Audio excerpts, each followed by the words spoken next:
tayong isang bagong account na ibibenta. Eto mga boss,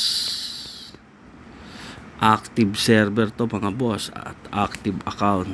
Yan, 25k mga boss. Sa mga gustong pumili ng account, 25k, solid to mga boss. Yan, awaken yung costume nya, tapos ito awaken rin, solid. Yan, marami, complete, halos complete yung AA nya, costume, wala lang tong isang bago. Complete rin yung AA, oh. Ayos, panalo mga boss. Tapos total top up, check natin, 1.5 million total accumulate. Yun, 1.5M mga boss, total top up nya. Uy, meron rin siya nung event ng mount, oh.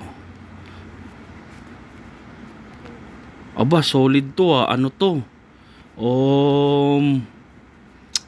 Yung nakapag ano to dati ng event ng ano, ibig sabihin ano to, inheritance account to, solid to mga boss. Kumbaga na inherit to dati nung last na nagdouble yung ano, nagdouble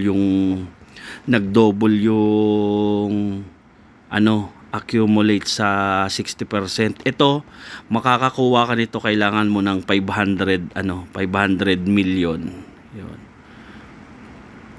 Kailangan mo nito ng 5 million 500. Loko ah. 5 million, kailangan mo ng 5 million yan para makuha mo to.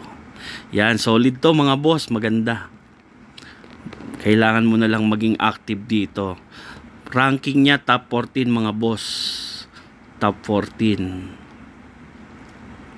Yan. Top 14. Panalong panalo na mga boss. 2,500. Solid. Tapos isa pa dito, yung alam ko bagong premium to eh. Kaka-top up lang nito sa atin. Ayan oh, 24 days. Oh, meron ka pang premium, meron ka pang Divine Realm weekly. Oh, solid mga boss. Banat na. Banatan nyo na to. Huwag nyo nang palampasin, oh. Solid. Meron kang rare mount to na worth 5 million. Okay, yun lang mga boss. Sa mga gustong bumili, message lang kayo mga boss. Solid rin yung mga costume, yung weapon, yan. 25 million. Ay, 25,000. 25,000 mga boss. PM na lang. Top 14. Active server mga boss. Active server siya.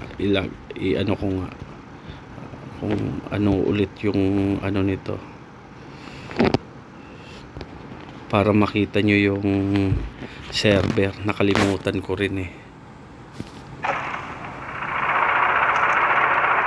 Server niya mga boss, 965. Server 965. Yun lang mga boss. Sa mga gustong bumili, direct message lang kayo. Masala mga boss.